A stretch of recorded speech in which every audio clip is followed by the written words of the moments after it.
Olá, começamos agora mais um Frente a Frente. A minha conversa hoje, agora, é com o juiz titular da 16ª Vara Criminal da capital, a Vara das Execuções Penais, o juiz José Braga Neto.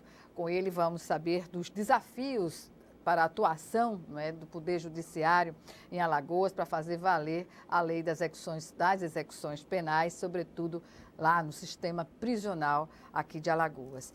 Eu agradeço antecipadamente, doutor Braga Neto, a sua presença aqui e comecemos, não é, por uma questão que está na ordem do dia, digamos assim, porque aconteceu recentemente essa rebelião e a guerra entre facções lá em Altamira, no Pará, que resultou em mais de 50 mortes, não é?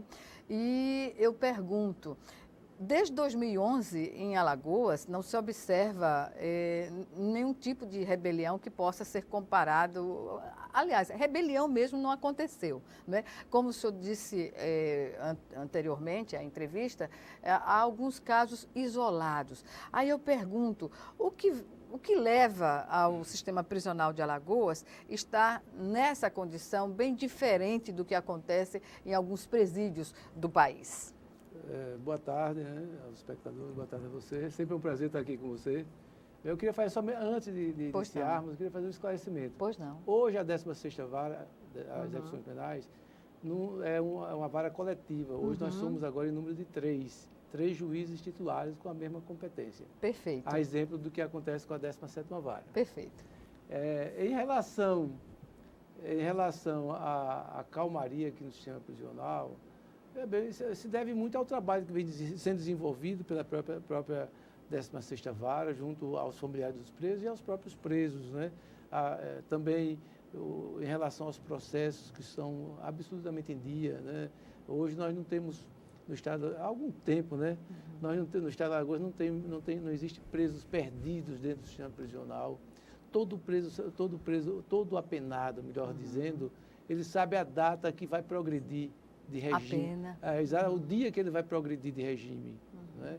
Então, isso é muito bom e poucas execuções penais no país estão nessa situação. E a que se deve? Porque isso envolve logística, envolve um esforço, um desafio até para o Poder Judiciário para manter essas condições. Sem dúvida, o Tribunal de Justiça... O Tribunal de Justiça ele tem que dar um grande apoio né, à execução penal nesse sentido. Tudo os pleitos da execução penal junto ao Tribunal de Justiça, sempre acatada, sempre é bem recepcionada. Agora, eu me refiro, por exemplo, o senhor pode desligar, então, o telefone? Acabou. Pronto, tranquilamente. Portanto, doutor José Braga Neto, estamos. Portanto, nessa questão específica do que aconteceu lá em Altamira, no Pará, a gente sabe que em Alagoas, mesmo estando nessa condição de paz, né, digamos assim, mas existe aí esse movimento dos agentes penitenciários que estão em greve e isso deixa o sistema prisional muito vulnerável, não é verdade? Os agentes penitenciários, há muito, eles vêm reclamando a carência de pessoal. Né? E, de fato, para vocês terem uma ideia, foi feito concurso no início para cerca de 1.500 agentes penitenciários. Hoje tem um pouco mais de 500. Então, e o número de presos naquela época era muito inferior ao de hoje. Né? Então, aumentou, foi inversamente proporcional. Aumentou o número de presos. Qual o número de presos hoje? Hoje temos 4.300 presos por aí. Por aí, né? Então, quando foi feito esse concurso, não tinha nem 2.000 presos. Né? Hoje, mais do que dobrou a quantidade de presos, né? E a quantidade de agentes públicos foram sendo reduzida ao longo do tempo. Então, urge a criação de um concurso público, a realização de um concurso público para aumentar o Sem contingente. dúvida alguma, precisa sim de mais agentes públicos. Se é concursado ou contratado, isso cabe à competência do governo do Estado. Né? Se ele vai fazer concurso, se ele vai contratar, isso é uma opção dele, do governo do Estado. O que não pode ficar é nessa situação. Pois é, porque até porque a greve é por tempo indeterminado. É temeroso para o agente público, não é? trabalhar em condições assim. Por exemplo, tem muitas unidades aí que um plantão tem 5 agentes para tomar conta de 800 mil presos. Isso não existe. Essa Né? correlação é vulnerável demais. Absolutamente vulnerável. Então, o governo do Estado tem que tomar conhecimento, porque se houver uma catástrofe aqui no estado de Alagoas, as consequências são graves. E a responsabilidade recai sem dúvida, para o governo do Estado. Né? Bem provável. Doutor Braga Neto, num momento como esse, quando sempre acontece uma greve, a penalização é para quem está no presídio, né, cumprindo pena. Inclusive, visitas deixam de ser realizadas e isso dá uma certa instabilidade lá. Né? Pois é. Então, o que eu me oponho em relação à greve dos agentes públicos é justamente isso, que eles utilizam, na maioria das vezes, o espaço do sistema prisional para fazer a greve, né, impedindo a entrada de familiares, né, no sistema prisional, algumas, muitas vezes, dificultando, só se for uma coisa gravíssima, o transporte de um preso para um hospital, o transporte de preso para uma audiência. Não é? Eu estou falando de uma forma geral, quando existe greve. Né? Então, fica difícil a situação do sistema prisional. Né? E isso, como o sistema prisional é uma área de segurança e uma situação de instabilidade, pode trazer sérias consequências. E a nossa preocupação sempre é grande quando essa situação ocorre. Bem, qual é hoje, digamos assim, o quadro do sistema prisional aqui de Alagoas no que diz respeito à condição dos apenados lá?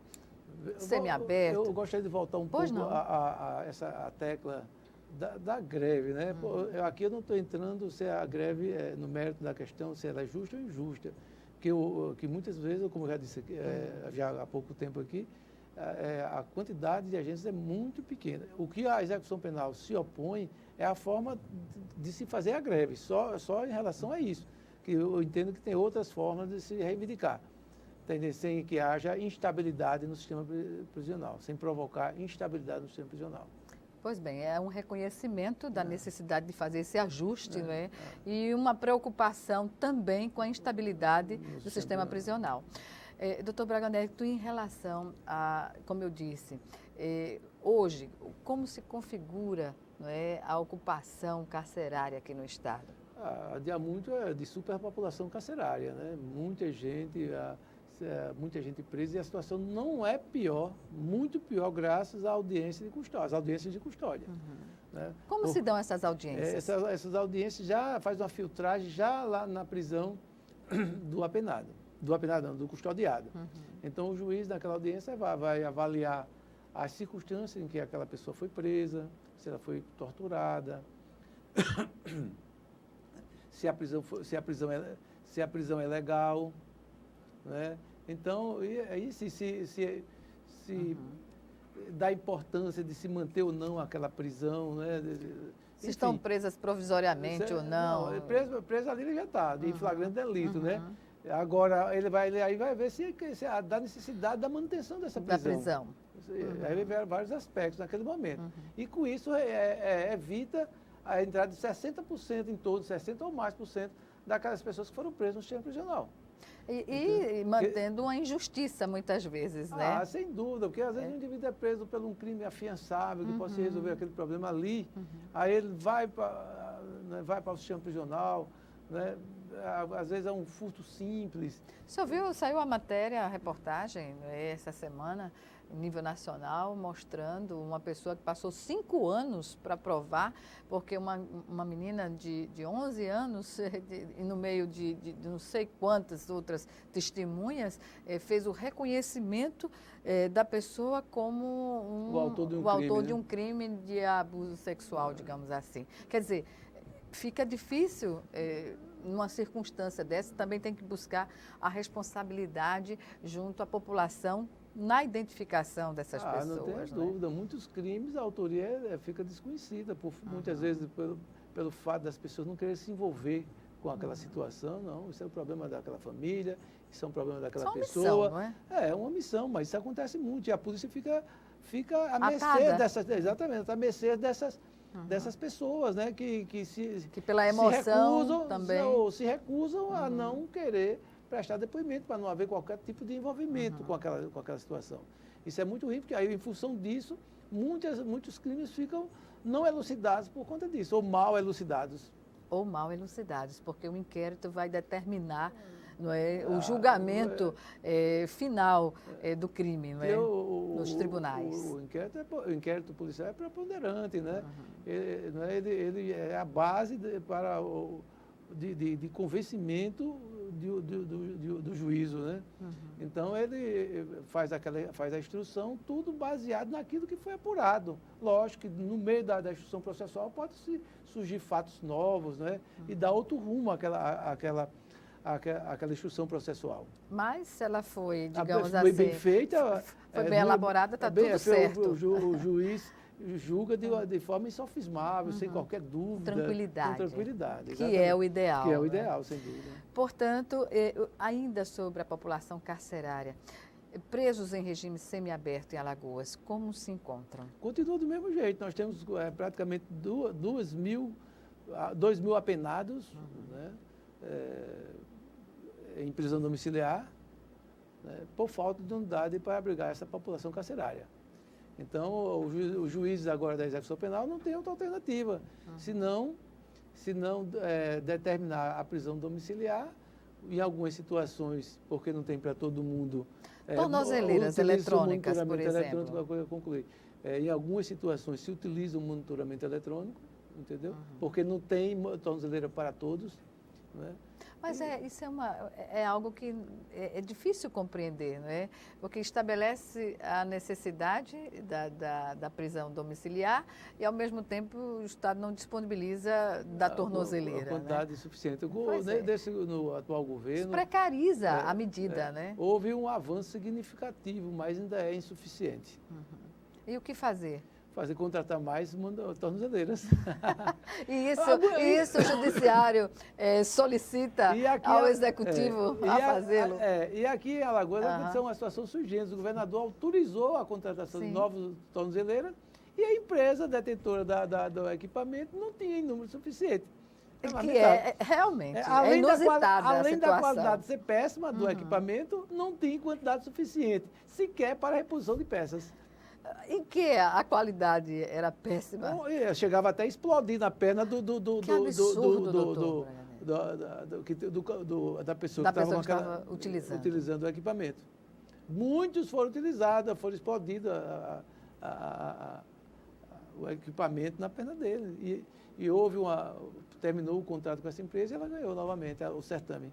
E ela ganhou novamente? Novamente o certame, foi agraciada novamente. Mas não é de se estranhar uma situação dessa, não existe no mercado concorrência à altura, porque nem digamos. sempre o preço é determinante, né? A pessoa, numa situação dessa, o preço não pode ser determinante. Não é o menor preço que vai garantir a qualidade e o alguma. custo-benefício do que se está vendendo. Tem que obedecer uma série de requisitos de segurança, inclusive. Né? Não só de segurança, como também de técnica, de tecnologia, de reposição de equipamento, de reposição de peças, porque teve épocas aí de ter 300 pessoas com o equipamento na perna e sem quebrado e sem ter peça de reposição e sem reposição de espécie alguma. Mas isso é uma negligência, não? Já se caracteriza assim, porque se a empresa que recorrentemente ganhou a concorrência... seria caso de encerrar com aquele contrato com essa empresa, com a empresa detentora desse serviço. Mas ela ganhou? O serviço ganhou novamente. Aí não é mais o judiciário, não tem nada, quer dizer, não tem nada com o certame, com a disputa da licitação. Da licitação. Tem sim com o resultado, que é o monitoramento. Pois bem, no geral, o que é que se pode dizer dos desafios para a 16ª Vara no que diz respeito a fazer valer a lei das execuções penais aqui em Alagoas? Ao longo do tempo, a execução penal vem fazendo valer, sim, a lei das execuções penais, né? O preso se esforça o máximo possível para dar o direito custodiado, o que a lei determina, né? Já falamos no início da nossa conversa que em relação aos apenados, todos sabem o dia que vai progredir regime. Nós não temos nenhum processo de apenado que não tem o cálculo de progressão de regime. E isso dá uma certa tranquilidade. Sem dúvida alguma, porque o preso... Já se programa. O preso já condenado é um preso mais tranquilo, ele sabe da sua situação jurídica, né, a definição dela. E a grande parte das rebeliões, além da falta de condições físicas dos presídios, é justamente essa questão que não está resolvida na maioria dos estados. Né? Agora, muito embora que aqui no estado de Alagoas, em relação ao preso provisório, a situação é absolutamente, vamos supor, nós temos uma situação aqui... É preocupante. Não, mas pelo contrário, bem tranquilo. Houve concurso, entraram novos magistrados aqui no judiciário local, e de forma que os processos estão em dia, estão desenvolvendo. Tanto é que se faz mutirão aqui, não tem o que ser feito, porque os processos, agora aqueles processos antigos que tinha, com presos provisório, com 8 anos de preso sem a conclusão do processo, não existe mais. Isso é coisa do passado. Uma relação que o CNJ bota aí, que tem, hipótese, 60% de preso provisório para 40% de preso condenado, é um equívoco. Sim, foi uma afirmação, fez até em 2018 essa afirmação. Isso é um grande equívoco, tem que haver um esclarecimento dessa situação. Porque, como nós já falamos aqui no programa, Alagoas, ele não tem unidade para abrigar os apenados que cumprem pena no regime semiaberto, e essas pessoas são julgadas, os colegas já julgaram essas pessoas. Né? Eles não estão no sistema prisional, esses quase 2 mil apenados, não estão no sistema prisional porque não tem unidade para abrigar. Específica, que é necessário ser específica. Que é a unidade agroindustrial, né? Então, que é apropriada para o regime semiaberto. Né? Então, não tem. Então, como está em prisão domiciliar, o que é que vai ser visto? Quem é condenado no sistema prisional e quem não é condenado. Ora, quem está condenado no sistema prisional é só quem cumprir no regime fechado, hoje. Os condenados que cumpriram em regime fechado. Aqueles que eram passados semiabertos, quase 2 mil, né? Estão em casa, condenados, mas em casa. Mas os colegas trabalharam, nós trabalhamos, nós julgamos essas pessoas, entendeu? Então, quando entra na estatística, é como se essas pessoas não tivessem julgadas. Então, um lugar é para se inverter, pelo contrário, nós temos dos julgados, das pessoas que respondem a processo criminal julgados, 60% a 40%, se inverte, entendeu? A situação dos julgados dessas pessoas que cometeram o crime é bem superior aos que não foram julgados. Agora, com essa visão, com essa amostragem que é feita, olhando só para o sistema prisional, porque em todo o sistema prisional do país estão lá apenados do regime fechado e semiaberto. Então ele faz o apanhado e juntos. Né? Faz esse apanhado e compara com o não julgado ainda, os custodiados. Mas isso não é um problema só de Alagoas, é um problema nacional, né? Não, quem não tem a unidade é Alagoas, 2 ou 3 estados só. Só? Só. Então é o inverso também? Sim. A maior parte do país tem a unidade. E o que é determinante para se construir essa unidade para presos na condição do semiaberto? Isso o governo do estado é quem deve responder, né? Porque isso é uma responsabilidade do governo do estado. Ele é quem toma a iniciativa, né, de desapropriar terrenos, ou de comprar de alguma forma. E está lá. E dá essa condição, dá essa condição, né? Só ele que pode responder. Né? Pois bem, a pergunta está feita, né? Quem sabe o secretário de Ressocialização, o próprio executivo na pessoa agora, do governador. quanto é que custa uma tornozeleira? Uma tornozeleira custa R$300, não chega a isso, me parece agora. A relação que mensal, seria custo-benefício para esses presos. Quanto é um preso no sistema prisional? Vai para R$3 mil. Então, aí não é muito...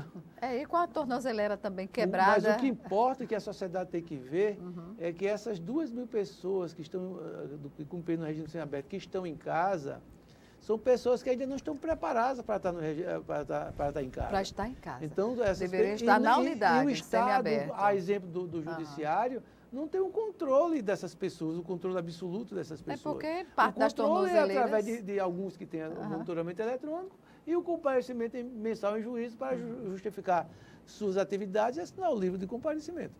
Esse é o controle. É muito vaga, É né? muito vago. Muito sim, vago. muito Abre, vago. assim, uns claros que para o descontrole, É digamos verdade. assim. Olha, vamos chamar agora o nosso primeiro intervalo. Frente a Frente volta em 1 minuto. Até já.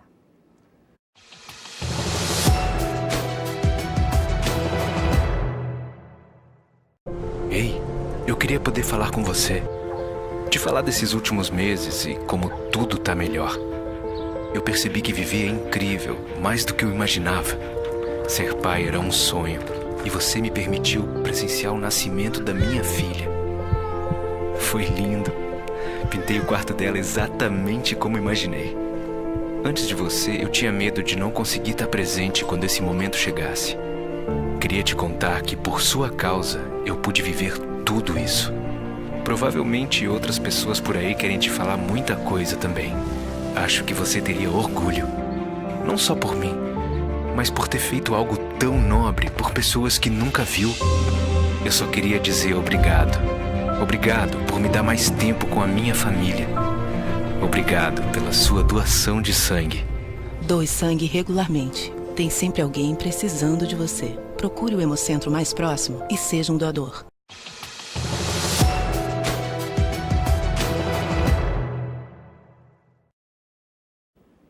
Estamos de volta com o Frente a Frente, que hoje recebe o juiz, um dos juízes titulares, digamos assim, da 16ª Vara Criminal da capital, a Vara das Execuções Penais, José Braga Neto.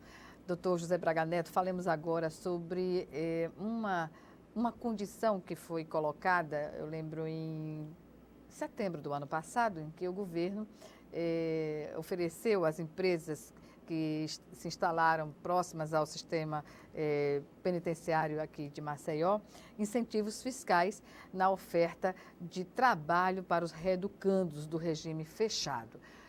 Um ano depois, o que é que se pode dizer? Vamos antes disso aí, viu? Sim. Quem conhece o sistema prisional sabe do tamanho da área que ocupa o sistema prisional do Estado de Alagoas, ali no Tabuleiro, naquela região dali. É uma área muito grande e essa área não é cercada. Então, houve uma ideia, há muitos anos atrás, de doar parte dos governos anteriores, de doar parte daqueles terrenos que ficam magiando o sistema prisional a empresas para edificarem pequenas indústrias ou indústrias no entorno do sistema prisional. Isso foi feito. Foram instaladas várias indústrias na condição de se utilizar a mão de obra carcerária. Né? E isso foi feito. Foi instalado várias indústrias e foi utilizada a mão de obra carcerária. Em dado momento, foi suspensa esses trabalhos, a mão de obra carcerária, né? Daquelas pessoas que cumpriam em regime fechado, sob a alegação que não tinha pessoal para levar essas pessoas para lá, para trabalhar. É assim, entra pelas portas dos fundos, faz parte do complexo prisional. Então foi suspenso e ofereceram os apenados do regime semiaberto para trabalhar no lugar daqueles que cumpriam no regime fechado. Né? Então os empresários, por alguma razão, não houve aceitação dessa proposta. E ficou sem a utilização dessa mão de obra, que era uma obrigação das empresas que receberam os incentivos fiscais. A recepcionar essa mão de obra. Mas, por outro lado, essas empresas não deram causa para a retirada dessa mão de obra. Né? Que o Estado, através da SERE, foi quem tirou essa mão de obra sob a alegação que não tinha pessoal para levar e fiscalizar essas pessoas no trabalho. É tão elementar, não é? Isso aí foi um dos motivos que paralisou. Quer dizer, uma medida, aparentemente, a gente não pode prejulgar, mas simples, que penalizou toda uma população carcerária que poderia estar se reintegrando à sociedade pelo trabalho, no que pese, na saída. Quando da retirada dessas pessoas, desses apenados, daquelas indústrias do entorno do sistema prisional, elas foram utilizadas dentro do sistema prisional, porque me parece que todas elas eram do núcleo ressocializador da capital. Núcleo ressocializador da capital. Então, ela foi utilizada dentro do sistema prisional, mas para isso foi tirada aquelas pessoas que trabalhavam dentro do sistema prisional, que não eram do núcleo. Então, foi um prejuízo terrível para aquelas pessoas. Pessoas que trabalhavam Primeiro, o trabalho, o objetivo do trabalho no sistema do trabalho na execução penal, o objetivo é a ressocialização. Foi assinado. E o incentivo é a remissão, entendeu? Além deles se ressocializarem, são remunerados e ainda tem a remissão, abate o tempo de trabalho no total da pena. Faz a remissão, exatamente, no total da pena. Pois é, mas houve assinatura de um termo de cooperação que envolveu o Tribunal de Justiça, o Poder Executivo e... nós participamos dessas conversações, né, realmente no ano passado, para retomar essa situação. E o tema foi esse: não tem pessoal para tomar conta desses presos nessas unidades prisionais. Então, houve uma outra opção, que seria monitorar essas pessoas. Com tornozeleira? Sim, monitorar essas pessoas, e foi isso. Está nesse acordo celebrado. No acordo. Mas se não tem... Botar tornozeleira em todas essas pessoas que vão trabalhar no entorno do sistema, nas indústrias, não é? E ficaria alguns agentes circulando nessas indústrias, não é? E lá no centro de monitoramento, em tempo real, verificando a situação. É uma logística, mas, mesmo não é assim, necessária. Até o momento não foi posto em prática essa situação, mesmo acordada entre essas partes. E não há nenhuma perspectiva, né? Porque não se fala sobre o assunto tem uma logística. Primeiro, tem que algumas empresas se adequar a essa situação, porque tem empresas que tinham um muro muito baixo, facilitaria uma possível fuga, então teve que se adequar. Tem que haver umas adequações para que fosse implantada essa nova sistemática, né? A maioria já se adequaram e falta só iniciar. Doutor Braga Neto, em relação ao programa Justiça Presente, que foi lançado em março deste ano, que um protagonismo do CNJ, né, e pelo Poder Judiciário, e com apoio aqui em Alagoas, é o primeiro estado que implantou esse programa, que visa justamente criar condições objetivas para atenuar, digamos assim, os problemas dos presos, até também junto das audiências. Tem 4 eixos de trabalho. Como o senhor, como um dos titulares, né, das execuções penais, observa, analisa esse programa? Eu acho o programa, a ideia é extraordinária, né? Vamos pôr em prática e vamos ver como vai funcionar no cotidiano, né? Tudo que vem para melhorar o sistema prisional e a situação do preso é bem-vinda, né? É muito importante isso para o judiciário e para os presos. Fala-se até também lá de participar das audiências de custódia, não é? Como o senhor vê essa questão? Mas eu acho que é importante isso, né? Depende de quem são esses atores que vão participar ali da audiência de custódia, porque a previsão legal é para estar na audiência de custódia o juiz, o promotor e o defensor público, ou um advogado da parte. Então, qualquer outra pessoa que venha para ajudar, mas não faz parte daquela conjuntura ali, né? Essas são as pessoas que participam. Pode atuar como observador até, né? Se houver a necessidade do ponto de vista do CNJ, né? Veja bem, a maioria dos casos exatamente, tem um defensor público, né, que olha as condições do preso. Quando não é o defensor público, é o advogado. Tem o próprio Ministério Público, que apesar de ser o órgão acusador, também o órgão acusador, ele está ali também. Se ele vê alguma irregularidade em relação ao preso, ele vai, sem dúvida alguma, ele vai contestar, vai dizer que aquele preso foi maltratado, foi torturado, enfim. E o juiz também está lá observando e vai tomar as medidas cabíveis naquele caso. Então, não é de toda sorte, seja quem for, que vá ali, é bom, porque vai somar. Soma, né? Nessa questão de fazer valer os direitos. Os direitos, né, do preso, sem dúvida Exatamente. Nenhuma. Bem, vamos chamar agora o nosso segundo e último intervalo. E já estaremos de volta.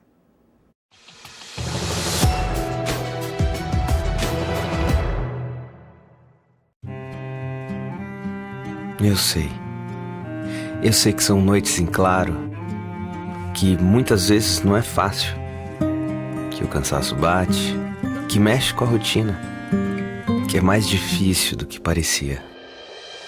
Mas eu também sei que, lá no fundo do peito, vocês entendem que é importante para o meu desenvolvimento e me fortalece por toda a vida, que nos faz crescer juntos, com momentos inesquecíveis como família. Tem mais gente que nos apoia, nos respeita, nos incentiva, porque essa causa tem que ser de todos. E por mais que eu ainda não consiga falar, eu sei que vocês me entendem. E por isso, obrigado. Porque juntos a gente cresce. A amamentação. Incentive a família, alimente a vida.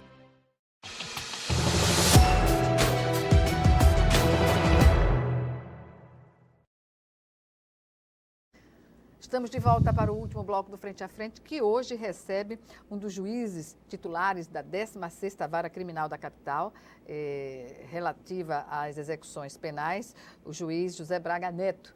E com ele vamos tratando aqui, quem já está acompanhando o programa, a atuação, né, das execuções penais da 16ª Vara, no sentido de criar as condições necessárias para o funcionamento do sistema prisional do Estado, com a visão sobre os apenados, estejam eles em qualquer regime. Não é? Doutor Braga Neto, o senhor falava no final do bloco anterior sobre a questão da preservação, né, dos direitos dos presos. Quando se ouve, por exemplo, questionamento relativo a direitos humanos com quem está no sistema prisional, numa situação até negativa, como o senhor reage? Eu reajo com naturalidade, né? Eu acho que qualquer pessoa que venha em defesa da parte mais fragilizada, eu acho bem-vindo. Inclusive os familiares dos presos lá têm um papel preponderante na execução penal.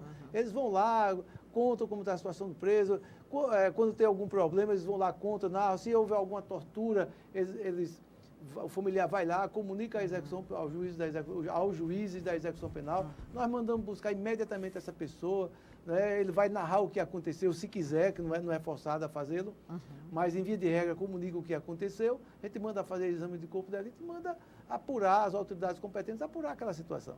Entendeu? É importantíssimo, e quanto mais pessoas envolvidas nisso aí, melhor, né? Porque é bom que todo mundo perceba que ninguém está só, está todo mundo fiscalizado, tem que ser, né? Então as pessoas ninguém é o dono da verdade, então tem que se sentir, eu não posso fazer o que eu quero aqui, entendeu? Tem que ter um freio nisso aí. Porque o preso no sistema, ele está pagando, não é? A pena dele é compatível ao crime que ele cometeu e não cabe aí o Estado, sob diversas formas, agir como, digamos, justiceiro nessa questão, né? Isso aí no Estado de Alagoas quase que não existe. Eu posso afirmar isso, existe algumas situações isoladas, quando nós tomamos conhecimento, agimos imediatamente, entendeu? Isso no passado recente se via muito, mas muito mesmo, mas depois eles viram que essa prática abominável da tortura, daquelas pessoas oprimidas ali, que tinham pessoas que estavam olhando para aqueles presos. Né? O judiciário estava presente ali e nós não permitimos, nós não aceitamos esse tipo de coisa. E hoje a situação, a relação agente público com o judiciário é uma relação muito boa, por sinal. A criação da Secretaria de Ressocialização e com a estrutura que se tem, digamos assim, contribui para essa normalização? Sem dúvida nenhuma, né? Sem dúvida nenhuma. Vocês observem, né, que a evolução do sistema prisional do Estado de Alagoas, de 10 anos para cá, foi uma coisa muito grande. Quando eu cheguei na execução penal, que na primeira audiência eu fiquei perplexo com o que eu vi, o estado dos presos que chegavam ali, estado deplorável, sujos, roupas, a parede era tudo suja, porque não tinha... Insalubre, né? A situação insalubre, então eu reuni os diretores das unidades prisionais com as séries também, e aí eu mostrei a eles da necessidade da higiene, da importância da higiene pessoal daquelas pessoas, das instalações. Era lixo por tudo quanto é canto. Era uma coisa terrível. Hoje a realidade do sistema prisional é completamente diferente. Graças também ao trabalho que absorveu isso aí, a série faz um extraordinário trabalho nesse sentido, né? E limpeza em todos os segmentos na parte externa e interna. A gente não vê mais àquela situação deplorável que nós víamos no passado recente. Pois é. A melhoria tem que ser a perspectiva sempre, né? Sempre, lógico, isso eu não estou dizendo que está uma perfeição, não. Precisa muita coisa a melhorar, né? Principalmente no que diz respeito à parte de hotelaria, a parte de vagas no sistema prisional, que não tem. Que não existe. Né? Não existe. Nós temos um acerto um acerto verbal com a Secretaria de Segurança Pública de entrar 70 presos por semana. Mas, vai chegar um ponto que isso vai extrapola, porque não tem vagas, entendeu? Então, para entrar 70, tem que sair 70. O que é que está fazendo? Aí tira porque tem o PSM-1 é a porta de entrada hoje no sistema prisional, dos presos no sistema prisional. Então, eu pergunto, quantos tem aí no PSM-1 hoje? Aí dá uma quantidade razoável que dá perfeitamente para entrar. Mas por quê? Tiraram daqui e apertaram em outro canto lá, que tá sufocado com a quantidade de presos. O exemplo do Ciridião Duval, do Cadeão, do PSM-2, principalmente Ciridião Duval, Cadeão e Baldomero. A construção de presídios não é a solução. De forma alguma. Mas tem de haver a condição de acomodar todos sem fazer esse tipo, não é, de ajuste que penaliza ainda mais o sistema e quem está trabalhando ou submetido a ele. Né? Exatamente. De fato, a criação de novas vagas não é a solução. Então, por exemplo, ontem saiu o sistema prisional, então, teve audiência admonitória em torno de 30 presos. Então, essas pessoas são jogadas na sociedade. O judiciário não tem a menor condição de acompanhar ele no seu cotidiano. O executivo do mesmo jeito. Então, o governo do Estado hoje, há algum tempo já, ele está fazendo, através das séries, fazendo uma série de convênios com várias instituições e gera vagas para essas pessoas. No mercado de trabalho. Mas isso não é suficiente. Não. O apenado tem que saber, perceber que ele está sendo observado no trabalho, na sua família, na sociedade. Ele tem que perceber que está sendo acompanhado. Então, não adianta você dar... É importante, sim, muito importante. Mas não é só isso, dar o emprego e deixar para lá. Esse acompanhamento é fundamental. As residências terapêuticas é a mesma coisa. Chega o cara, comete vários assaltos aí, pequenos assaltos para comprar drogas, é condenado, a gente solta, progride ele de regime, essa pessoa. Aí ele vai para uma residência terapêutica dessa lá, ele mesmo quer, tem que ser voluntário, via de regra. Voluntário, vai para essa residência terapêutica. Passado aqueles 6 meses, ele é tirado dali e aí? Volta a fazer a mesma coisa, não é acompanhado. Pois é, essa Ficaria questão. muito mais barato para o governo do Estado acompanhar essas pessoas do que gerar novas vagas no sistema prisional. Aí o senhor toca indiretamente numa questão que é a continuidade dos programas, né, e dos projetos. E, por exemplo, foi no ano passado, em janeiro do ano passado, foi iniciado um cadastro, anunciado o início de um cadastro biométrico de presos aqui em Alagoas. E aí, esta semana, entrevistando uma representante do PNUD sobre o projeto Justiça Presente, eu coloquei aqui que Alagoas é vanguarda no lançamento nacionalmente de muitos projetos. A questão é dar continuidade a esses projetos. E aí eu pergunto, no que diz respeito ao cadastro biométrico de presos, como está? Já está sendo feito, deixa a desejar. Olha só.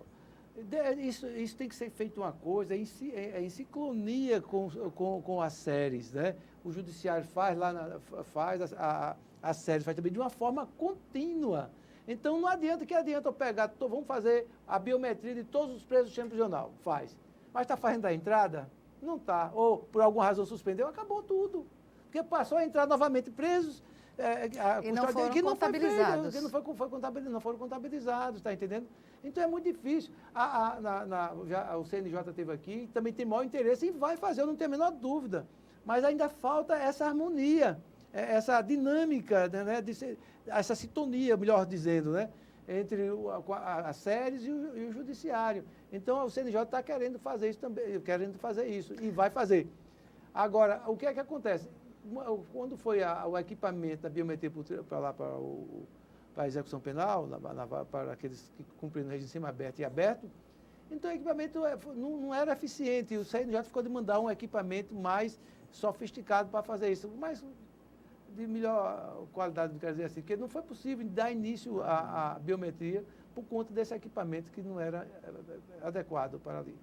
Doutor Braga Neto, não estaria faltando uma cobrança mútua dos entes que participam, digamos assim, dessas cooperações técnicas no fazer desses projetos? Eu diria mais assim, devia haver mais assim,